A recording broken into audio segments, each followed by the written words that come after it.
Now let's talk about how you can use the iPad without the Apple Pencil. So first of all, the Apple Pencil is a great accessory, but it's definitely not something you can't live without, right?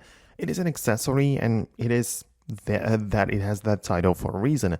It's not completely necessary for the use of the iPad. So the Apple Pencil is nice to draw and use some sort of note-taking app if you want to take handwritten notes. But you can do all of the things with just your finger, so it's not that big of a deal, right? So you can perform all of the swiping and tapping, and all of the things are basically used with your finger instead of the Apple Pencil. So as I say, it's not that big of a deal. It's definitely not a deal breaker.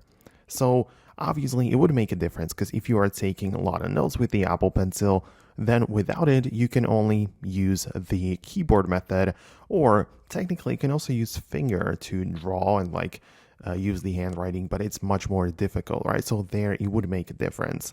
And also drawing and sketching in apps like Procreate or some third-party apps, well, that makes it a huge difference if you compare it between the Apple Pencil approach and your finger approach.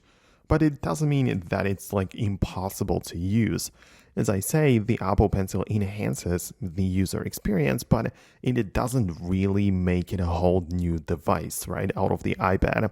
So I hope it makes sense. Let me know if there are any specific things or features which you have in mind. Perhaps I can compare it there without and with the Apple Pencil, but go ahead and let me know about that below.